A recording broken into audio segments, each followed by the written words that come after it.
The purpose of today is so you can ask questions, okay? But I'm also going to go through what I do as a training session when I go to schools, RCOs, all the places we go and do stuff, okay?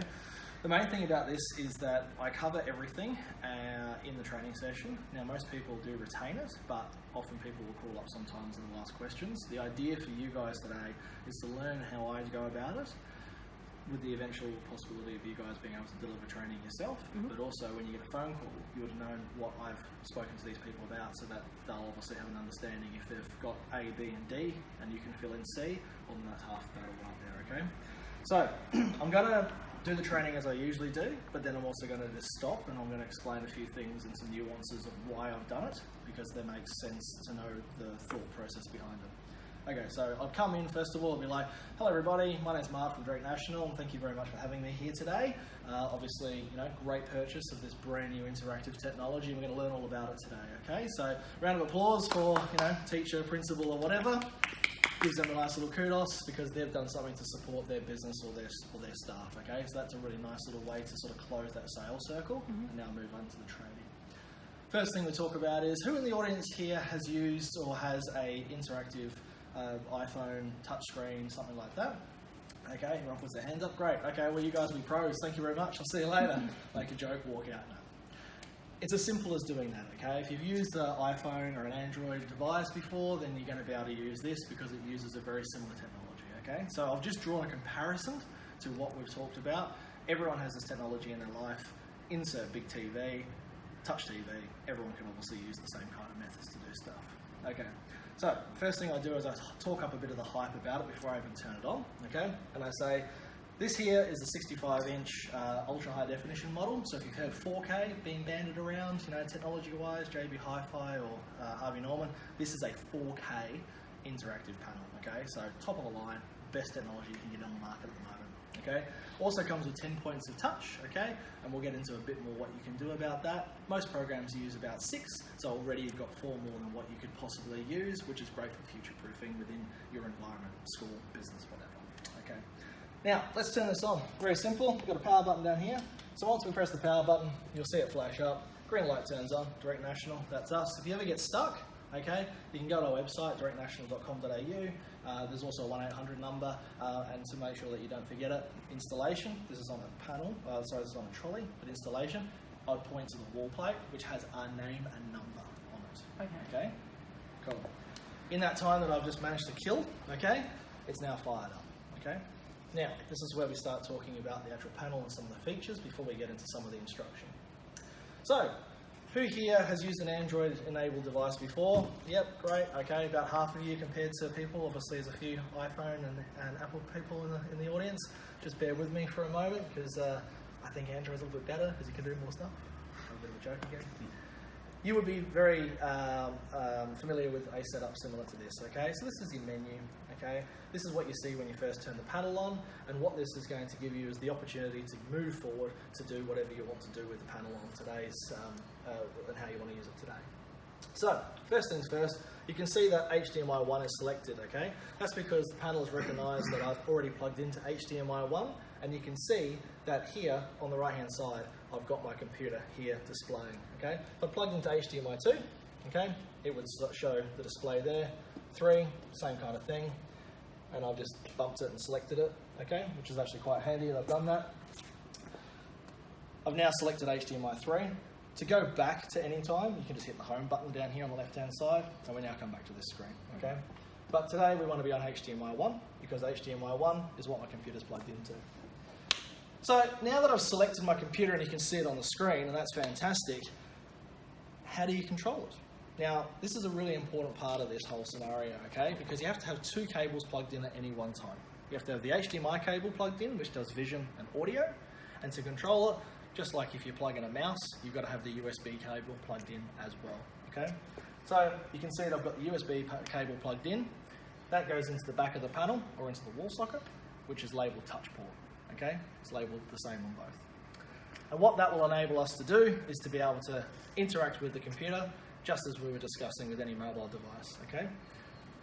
Back to the fact that I said that this has got 10 points of touch. I can show you that. You can see that it highlights 10 circles on my fingers, okay?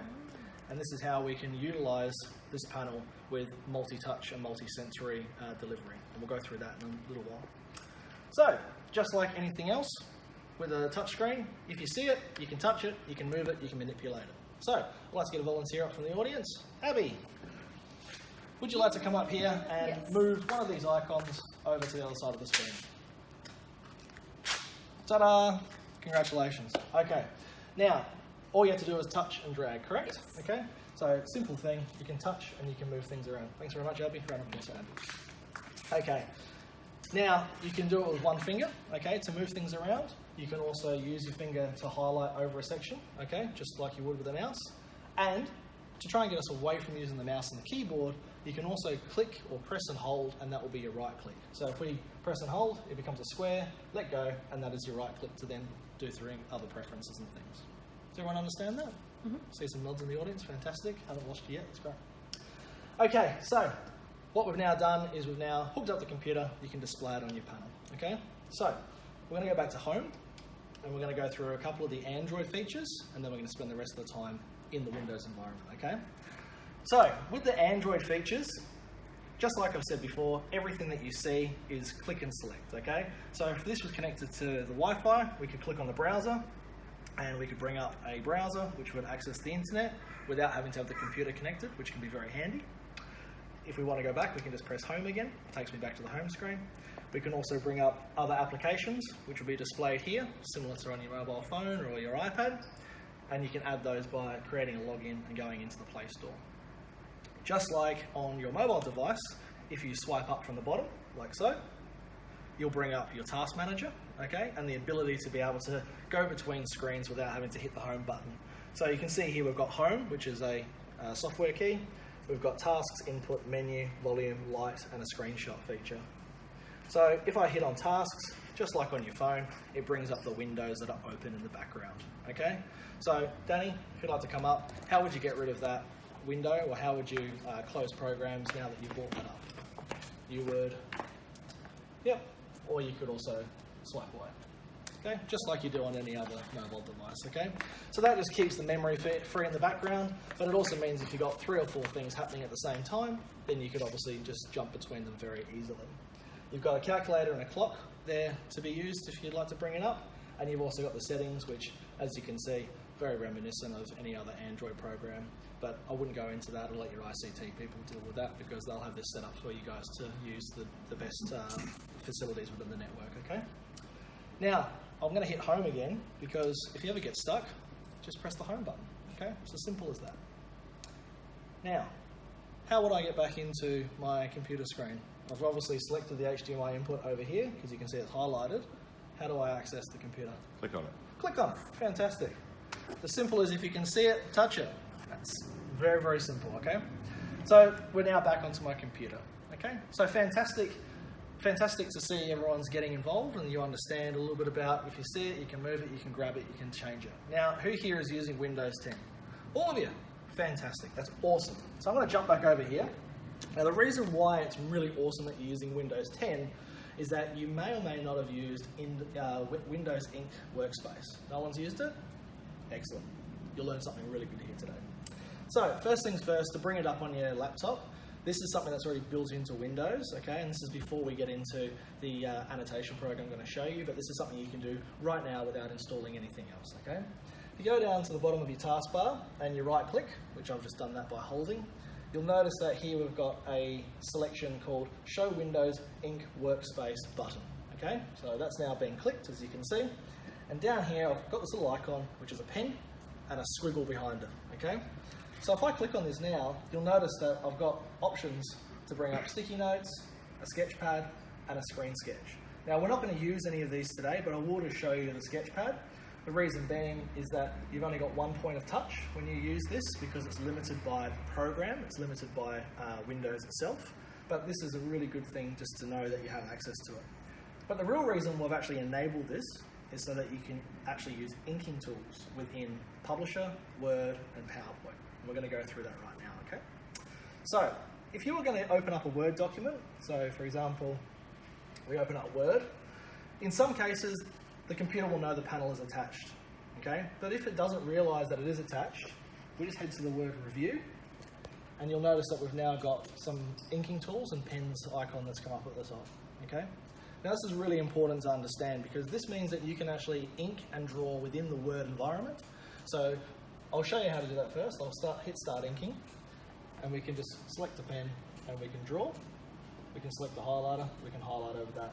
Now this is really important because this isn't annotating over the screen, okay? It's not actually just drawing over the screen, it's drawing within the Windows Word environment. So now you can save that, and you could then manipulate it later, or you could utilize that as part of your professional development, or you might have a marketing document or some policy and procedure you want to bring up and show everybody, go through and highlight certain elements that you wish to change or manipulate. But this is going to save as a Word document. Okay, does that make sense? Fantastic. So I'll show you that once again. You go to the word review, you can either press pens up there, or you can jump across to start inking, and you'll reveal the pens up here, okay? Excellent. Close that one. Now you can do the exact same thing in PowerPoint, but there's an added bonus in PowerPoint, mostly for education, okay? But because we're in a business environment, we'll have a bit of fun with it. So, can I please get Jack? Do you want to come up here? Do you want to select the pens? This one? Yep. Yep. Pick a pen, and I want you to draw a circle, triangle, and a square. Let's see how good a circle, triangle, and square is going to be today. So, a circle.